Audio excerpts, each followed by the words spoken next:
Female CEO drove for her own ride app, then picked up a single dad who was quietly braking. Vivian Cross had spent 6 years building RideLoop into one of the most downloaded rideshare apps in America. But on a rainy Thursday night in Chicago, she discovered she did not know how to look normal inside a sedan. The rented car was too clean. That was the first problem. The second problem was Vivian herself. She wore a plain gray hoodie, jeans, and a baseball cap pulled low over her face. In theory, she looked like any other driver waiting near O'Hare for a ride request. In reality, she had arranged the water bottles in the back seat at a precise 45-degree angle, wiped the phone screen with a microfiber cloth, and checked the floor mats as if investors might inspect them. The driver beside her, a man in his 60s with a RideLoop sticker peeling off his windshield, leaned out of his window and studied her. "You knew?" Vivian adjusted her cap. "Yes. You look like you're pretending to be poor but still have excellent dental insurance." Vivian's mouth opened, then closed. The man grinned and drove off. She looked at herself in the rearview mirror. Too composed, too punctual, too much like a woman who had once used the phrase mobility ecosystem in public without being legally stopped. Tonight she was not Vivian Cross, CEO of RideLoop. Tonight she was Vivi Lane, part-time driver, average rating not yet established, apparently suspiciously flossed. The undercover test had been her idea. For months, complaints had piled up inside RideLoop's internal channels.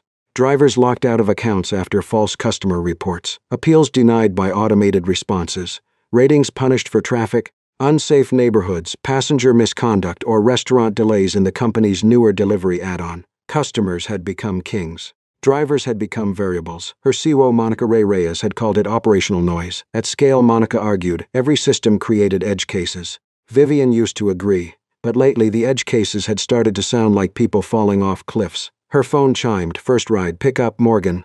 Caleb location, South Loop Logistics Warehouse. Vivian accepted before she could overthink it. The warehouse stood behind a row of chain-link fences and sodium lights, rain turning the asphalt black and glossy. A man stepped out from the side entrance just as she pulled up.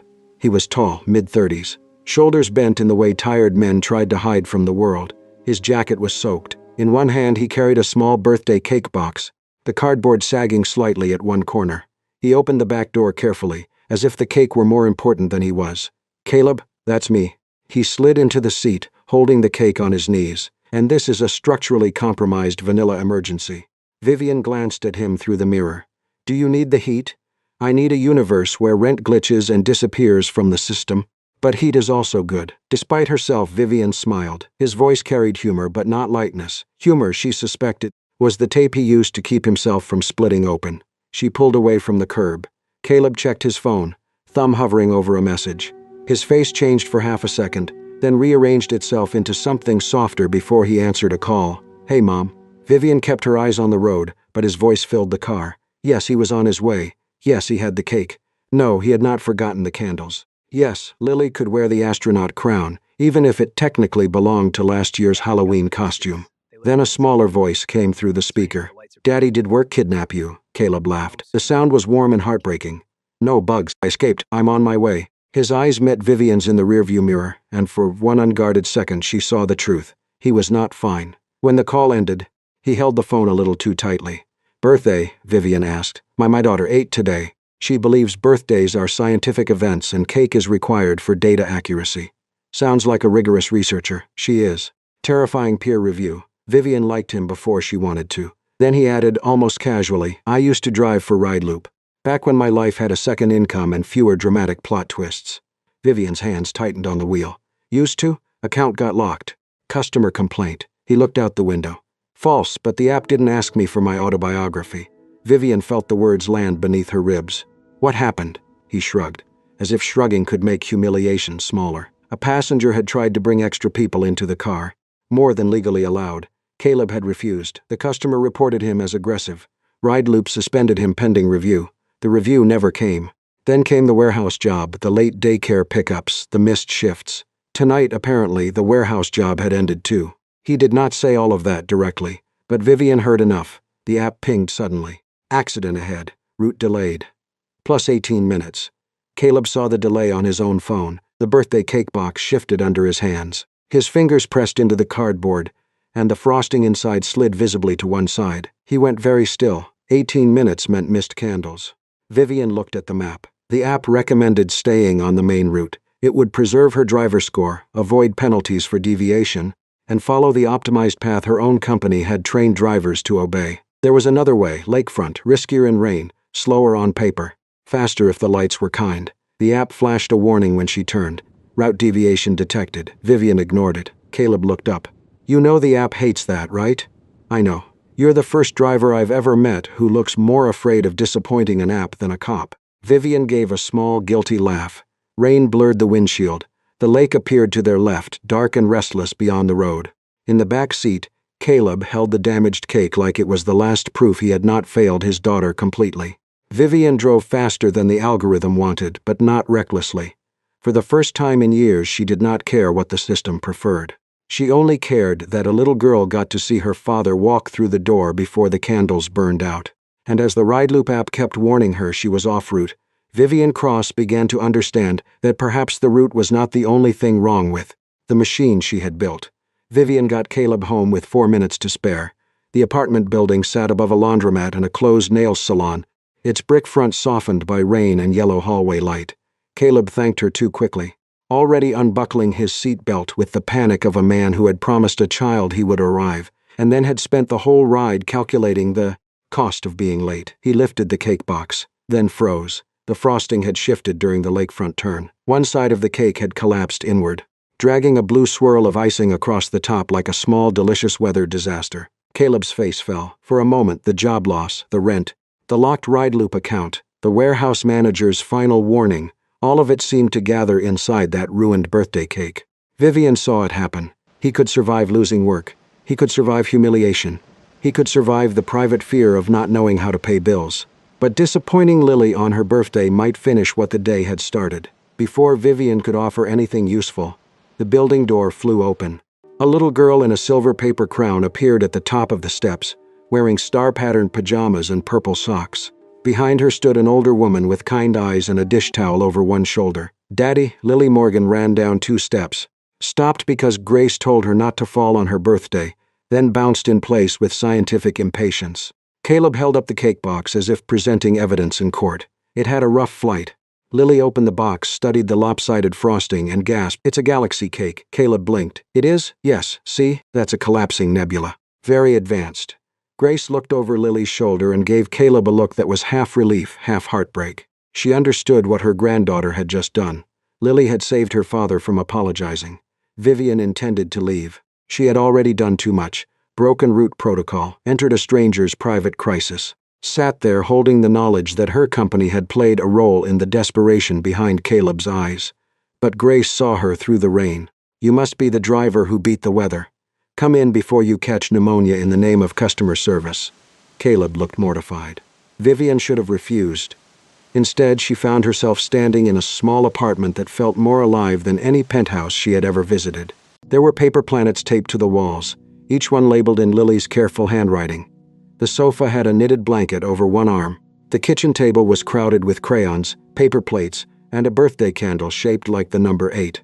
On the refrigerator, beneath a magnet shaped like Saturn, was a schedule so dense Vivian almost stepped closer to read it out of executive habit. School pickup, warehouse shifts, medication reminders for Grace, rent due, Lily science project, RideLoop appeal pending. The words seemed to glow at Vivian. Lily placed a blue paper birthday hat on Vivian's head with absolute authority. "You have to wear it. It's party law." Vivian Cross, CEO of RideLoop, a woman who had once stared down a hostile board vote without blinking, sat on a slightly sagging couch wearing a paper hat with an elastic string under her chin. Caleb noticed and almost smiled. It changed his whole face. Lily handed her a plate with a slice of galaxy cake. The frosting had suffered structurally, but tasted sweet enough to forgive physics. Then Lily asked Vivian what her dream was. Vivian nearly choked. She had been asked about growth projections, market expansion, regulatory risk, and autonomous mobility. No one had asked her about dreams in years, and certainly not by a child with blue frosting on her chin. She gave the safest answer she could. She wanted to build things that helped people. Lily considered that with severe birthday judgment.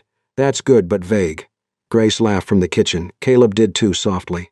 Vivian looked down at her cake. The little girl was right. After the candles, after Lily made a wish with both eyes squeezed shut, after Grace packed away the paper plates, Caleb tried to be cheerful. He helped Lily open a small telescope kit he had clearly bought with money, should have used elsewhere. He listened as she explained the rules of being a birthday scientist. He smiled every time she looked at him. But Vivian saw the cracks, so did Grace. Later, when Lily was busy arranging her new telescope near the window, Caleb stepped into the kitchen with his mother. Vivian remained near the hallway, close enough to leave, close enough to hear what she should not. Caleb's voice was low. The warehouse had let him go. Too many late arrivals. Too many missed shifts while trying to solve childcare and ride loop appeals. His ride loop account was still locked. Rent was due. He did not know what he was going to do. Grace said his name like a mother, trying not to let fear sound like blame. Vivian stood very still. Ride loop had not been the only reason Caleb was drowning, but it had been the hand that pushed his head under when he reached for air. Then Lily came running back with an envelope decorated in stickers of planets and comets. Caleb took it as if it were something breakable. Inside was a birthday card written in uneven purple marker. "Dad, you are my favorite planet because you always come back." Caleb turned his face away. Only for a second, but Vivian saw his mouth tighten and his eyes shine. He was not a perfect father. No father arriving with a crushed cake and a lost job could feel perfect. But he was there. He had fought rain, shame, broken systems, and his own exhaustion to stand in a small apartment while his daughter believed he was the most reliable planet in her sky. Then his phone buzzed. Caleb looked at the screen. The color left his face. Vivian knew before she saw it. The email was from Ride Loop. Appeal decision, account deactivation upheld, reason. Customer safety concern upheld. This decision was generated after review of available information. No name, no human signature, no explanation, just a door closing.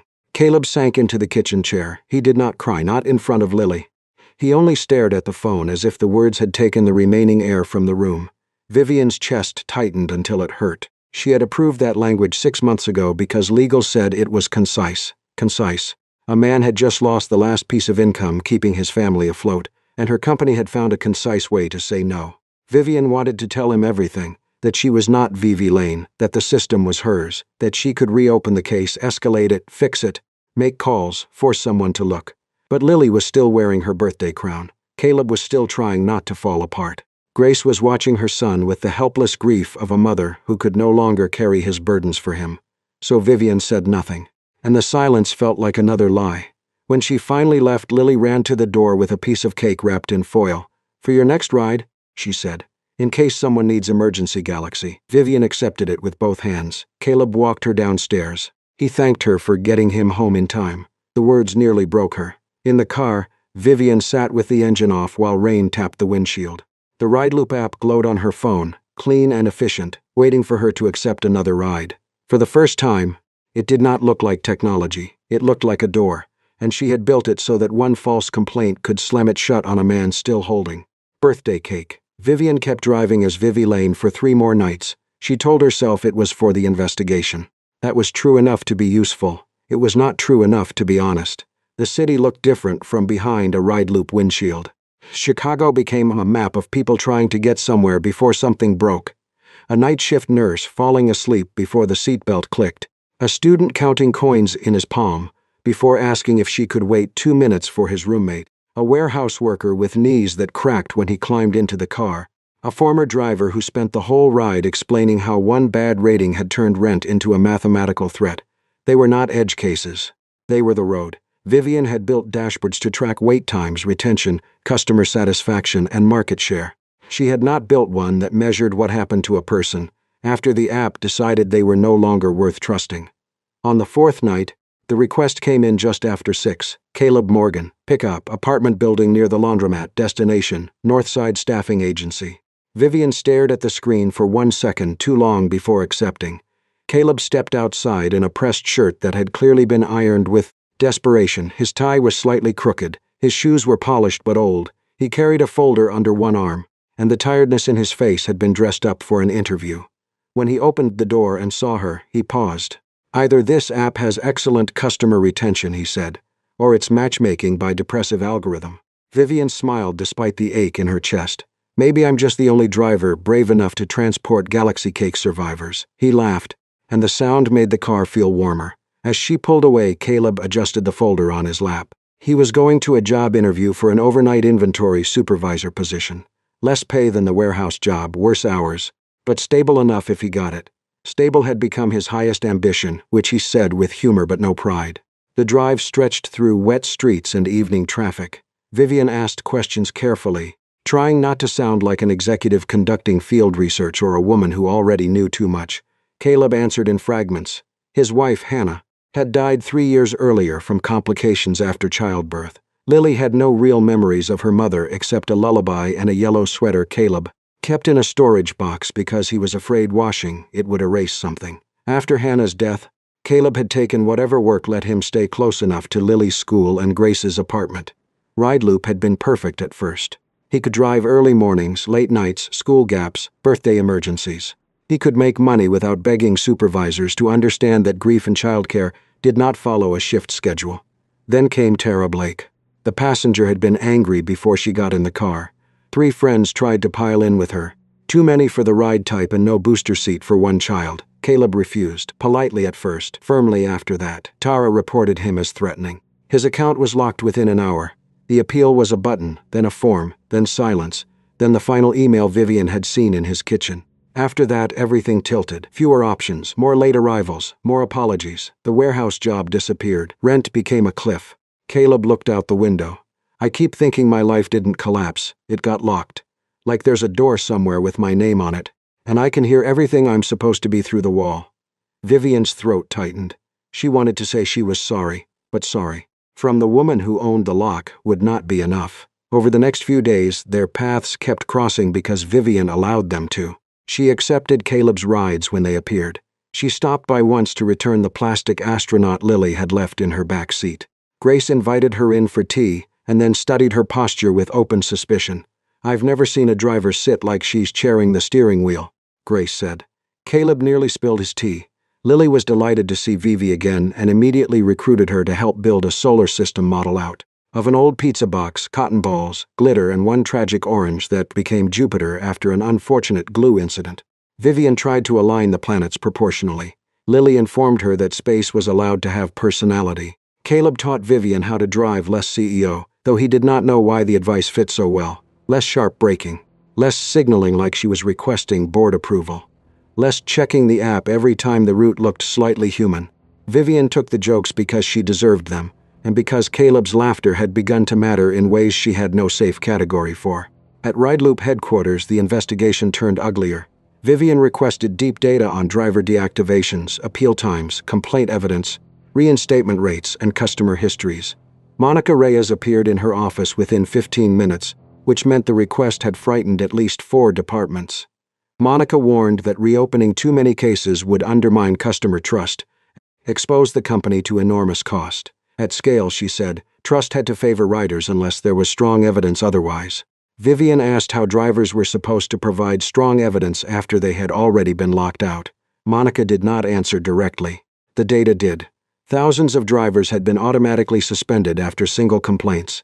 Many appeals were never reviewed by a human being. Parents, caregivers, immigrants, and part-time workers were disproportionately affected because they lacked the time or language access to fight back. Then Vivian found Tara Blake, multiple refunds, multiple safety complaints, several against drivers who had refused rule-breaking requests. Notes buried in the system marked her as high-value user, handle with retention sensitivity. Vivian stared at that phrase until it became obscene. High value, as if Caleb had been low value because he needed the work more than Tara needed a free ride. That night, she picked Caleb up after the interview. He did not get the job. He tried to make a joke about being overqualified in suffering and underqualified in inventory software, but his voice had lost its usual edge. Halfway home, his phone rang. The landlord. Vivian watched him listen. His face did not change much, but his hand closed around the folder until the papers bent. After the call, he said the landlord would start eviction proceedings unless he paid part of the overdue rent within 10 days. Vivian's first instinct was immediate and almost violent. Transfer the money, create an emergency grant, call someone, fix it before the cliff arrived. Her thumb hovered near her phone. Caleb saw it. Maybe not the phone. Maybe the expression. He shook his head once, looking out at the rain. You know what I hate most, he said quietly. People who have the power to decide your life and don't even tell you they're holding the pen. Vivian went cold. The words landed exactly where her secret lived. He continued, unaware he had struck bone. He did not want pity. He did not want some anonymous donor or corporate apology someday. He wanted to know who had looked at his appeal, who had believed a lying customer over him, who had decided his daughter's rent money could disappear behind a safety phrase no one explained. Vivian gripped the steering wheel. For the first time since she became Vivi Lane, the lie felt bigger than the investigation. It felt like theft. She decided then that she would tell him. Not after the audit, not after legal-approved language, not after she had a solution polished enough to soften the damage. Tomorrow. She would tell him tomorrow. But when she returned to headquarters that night, Monica was waiting outside her office. Her face was pale with controlled alarm. She had discovered Vivian's driver account had repeatedly connected with Caleb Morgan. An active sensitive appeal case now tied directly to RideLoop's deactivation failures. If this surfaced, Monica said, the press would not call it an investigation. They would call it a scandal. Female CEO secretly drives her own app and manipulates suspended single father. Vivian looked through the glass wall of her office at the city below. For weeks she had told herself she was uncovering the truth. Now she understood, the truth had also been watching her. And it was running out of patience. Caleb arrived at RideLoop headquarters wearing the same pressed shirt he had worn to the failed interview. He had ironed it again. Not because he believed clothes could change in anything, but because hope made people do small, irrational things. A message had come from RideLoop that morning. His appeal had been reopened. He was invited to attend a review session in person. A real person. Finally, that was what he told Grace before leaving. That was what he wanted to believe. The RideLoop lobby was all glass, steel, and curated optimism. On the wall behind reception, a giant screen played smiling ads of riders and drivers under the slogan, "Moving people forward." Caleb almost laughed. He had been standing still for weeks. A young employee led him to the executive floor, then into a conference room with city views and chairs so expensive they looked afraid of human problems. Caleb stopped at the doorway. Vivian stood near the head of the table, not in a hoodie, not under a baseball cap, not with both hands on a steering wheel while pretending to be someone named Vivi Lane. She wore a white suit, sharp and immaculate, her hair pulled back, a tablet in one hand. Around her, executives shifted papers and lowered their voices. One of them said, "Miss Cross, legal is ready, Miss Cross." Caleb heard the name before his mind accepted it. Vivian Cross, CEO of RideLoop, the woman who had driven him through rain to Lily's birthday. The woman who had worn a paper birthday hat in his living room. The woman who had eaten crooked galaxy cake and listened while he spoke about Hannah, Lily, rent, work, and the door RideLoop had slammed in his face. She was not standing beside the door. She owned the building. For a few seconds, no one else existed. Vivian looked at him, and the pain in her face was real. That made it worse. Caleb felt foolish for every soft thing he had told her. Vivian stepped toward him. She tried to explain quietly, urgently. At first, she had not known his case. Then she had started investigating the system. She had meant to tell him. She should have told him sooner. Caleb's voice came out low. People like her always had beautiful names for control. Investigation, protection, timing, greater good. He had sat in the back seat of her car and told her he hated not knowing who held the pen over life. All along, she had been holding it. The review session became a boardroom reckoning. Vivian presented the evidence without softening it. Caleb's account had been suspended after a single complaint from Tara Blake, a high-value customer with a history of refund manipulation and several prior reports against drivers who refused rule-breaking requests. No human being had reviewed Caleb's dashboard footage. No one had compared timestamps. No one had checked Tara's pattern. The algorithm had marked him unsafe. The appeal system had repeated it. The company had called that review. Then Vivian expanded the data. Thousands of drivers had been deactivated or suspended through the same process. Many appeals had been closed automatically. In case after case, customer complaints carried more weight than driver evidence, especially when the customer spent heavily on the platform. Monica Reyes spoke first, calm but tense. If they exposed this publicly, RideLoop would face lawsuits, regulatory attention, investor panic, and a collapse of customer confidence. She did not deny the problem. She questioned the scale of responsibility. A company this large could not turn every disputed ride into a personal courtroom. Caleb listened until someone asked whether he wanted to speak. He almost said no. Then he saw Vivian watching him, not pleading, not trying to direct him, simply making room, so he stood. He said he would not become the sad face at the center of a CEO's redemption speech. He would not be the father with the crooked birthday cake that made RideLoop look human again. His account mattered, but it was not the story. The story was a company that had turned people's lives into switches, active, suspended, deactivated. A company where no real person had to look him in the face before deciding his daughter's rent money could disappear. The room went still. Caleb looked at Vivian then. If she was serious, he said, she would not just unlock him. Oh, she would change the lock.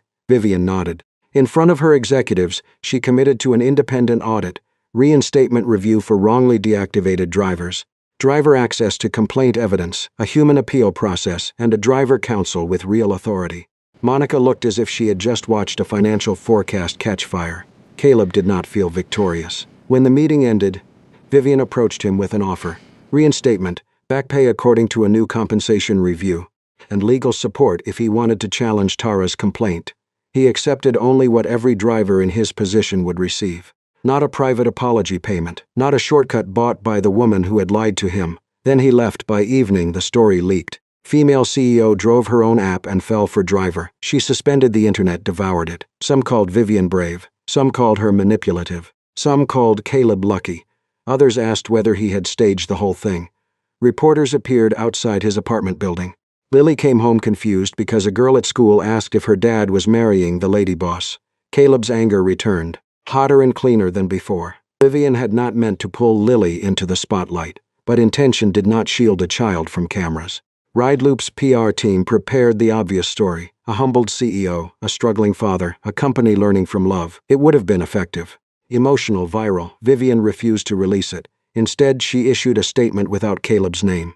Rideloop had failed drivers through an automated deactivation and appeal system that prioritized speed over fairness. An independent review would begin immediately. Driver protections would be expanded. Customers who abused safety reporting would face account restrictions. Families affected by these failures were not marketing material, and the press was asked to respect their privacy. No photo of Caleb, no mention of Lily. 2 days later, a small package arrived at Caleb's apartment. It was addressed to Lily. Inside was a tiny model car, painted dark blue with a silver star on the roof. There was a note in Vivian's handwriting: for birthday galaxies, not headlines. Lily loved it. Caleb held the note longer than he meant to. Vivian had understood the boundary. That hurt in a different way. Because if she had been careless, cruel, or arrogant, distrust would have been easy. But she was learning, and Caleb did not yet know whether a person who learned too late could still be trusted with the road ahead. Rideloop began to bleed in public. The stock dropped first. Then came the investor calls, the angry headlines, the driver protests outside headquarters, and the videos of former drivers reading their deactivation emails, aloud like obituaries for jobs they had never been allowed to defend.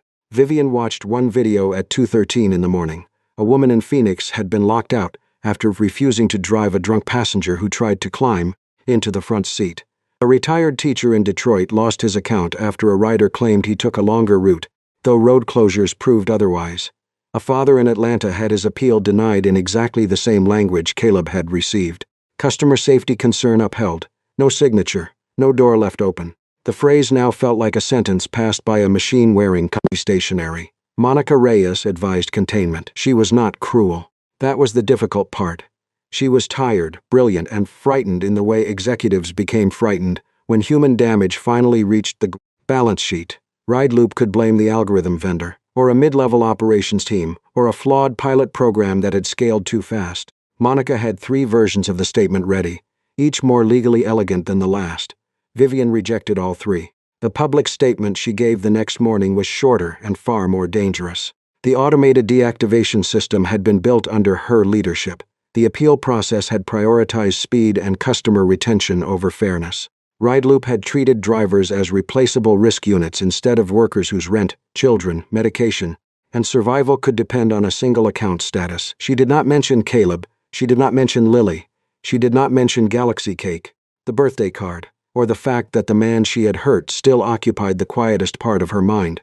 That restraint cost her more than the apology, because the easiest way to make the world forgive her would have been to tell the emotional story. She refused. A week later, Rideloop held its first public driver listening session in a rented community hall on the south side.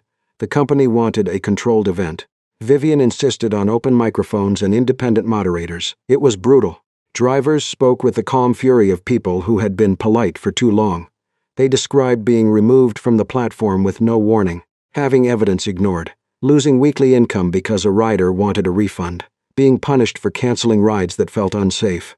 Caleb attended near the back. He did not come as Vivian's almost love story. He did not sit near her. He came with a folder, a tired face, and the careful dignity of a man who had decided his pain would not be turned into inspirational wallpaper. When his turn came, he spoke plainly. He explained exactly what happened with Tara Blake. Too many passengers, a safety refusal, a false report, an automatic suspension, a meaningless appeal button, a final email, then the dominoes, fewer hours, missed shifts, job loss, overdue rent, a birthday cake held together by a father's last bit of hope. The room was silent. Caleb did not perform grief for them. He gave them evidence. Customers had too much unilateral power. Drivers were denied access to the complaint details used against them. Appeals were processed by bots. Safety rules punished drivers when enforcing those rules upset high-spending riders. A person's livelihood could disappear in one day without anyone at Ride Loop having to look that person in the eye. Vivian sat at the front table and did not speak for him.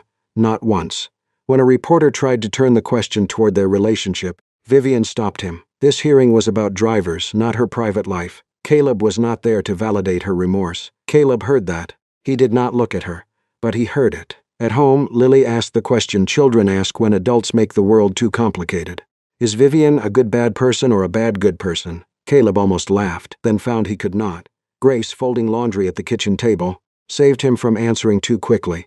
People could do real harm without meaning to, she said. And people could apologize beautifully and still change nothing. The thing to watch was what they did when no one was clapping anymore. Caleb looked at the tiny blue model car on Lily's shelf. For birthday galaxies, not headlines. He wanted to stay angry because anger gave him somewhere firm to stand. But Vivian was making anger less simple. The board tried to stop her next.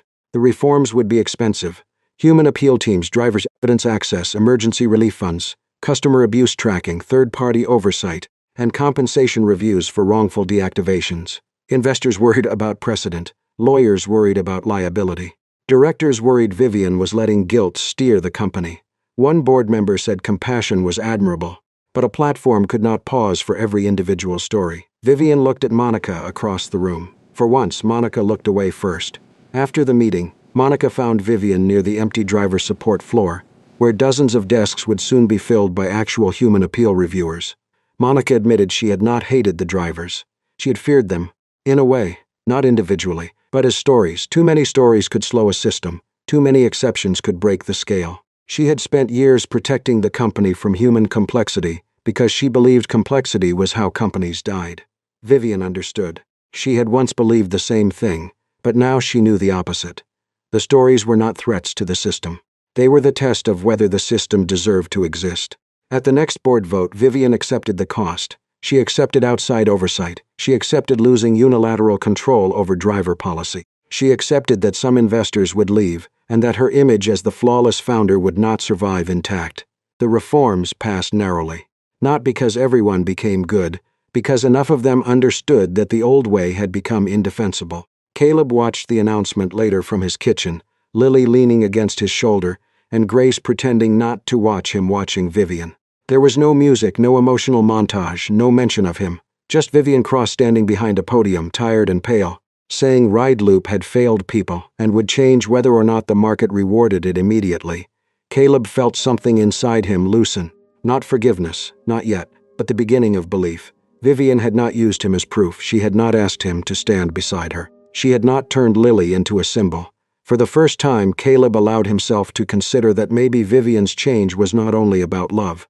Maybe it was about responsibility. And maybe, if responsibility could survive without applause, trust might one day have somewhere to begin. A few months later, Ride Loop was not perfect. Vivian no longer trusted perfect. Perfect was what companies called themselves, right before someone opened the drawer where all the ignored complaints had been stored. But the changes were real. Drivers now had access to complaint evidence before deactivation. Appeals were reviewed by actual people, not automated replies dressed up as fairness. Sundef ride refusals no longer damaged driver ratings. An emergency fund helped drivers facing sudden medical bills, car repairs, or family crises. An independent driver council reviewed policy changes before launch.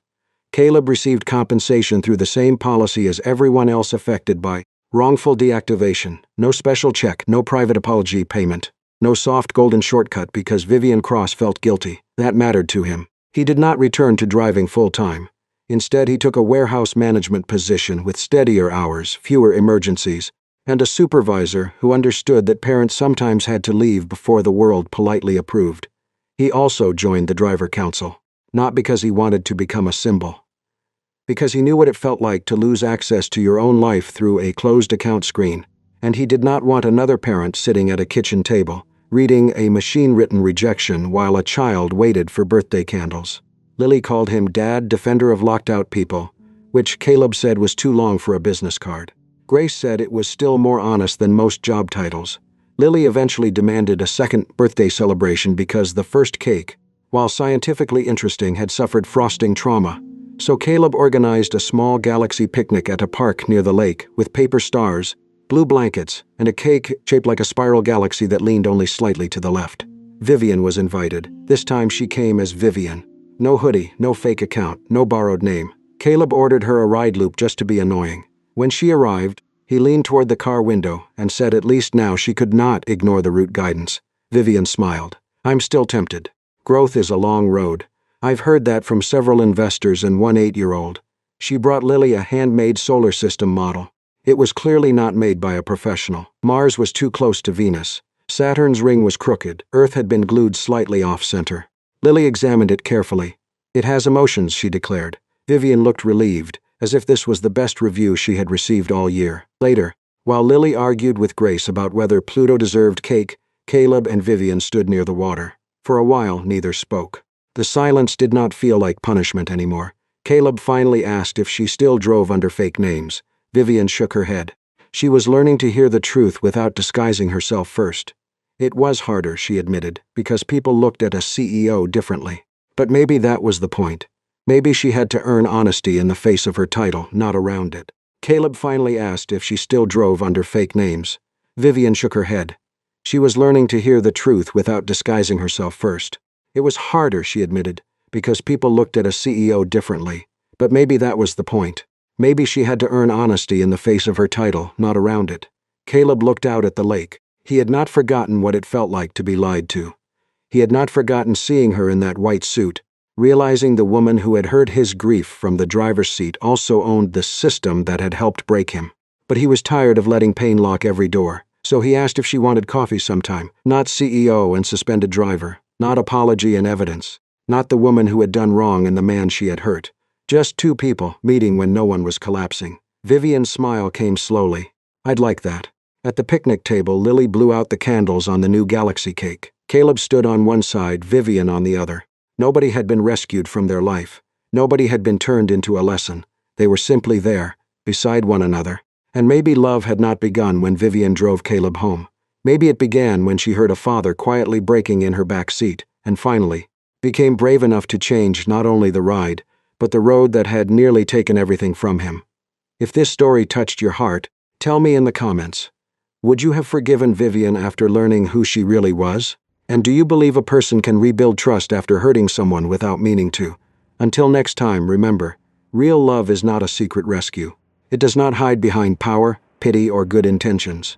Real love tells the truth, gives the other person the right to choose, and stays humble enough to change the road, not just offer a ride.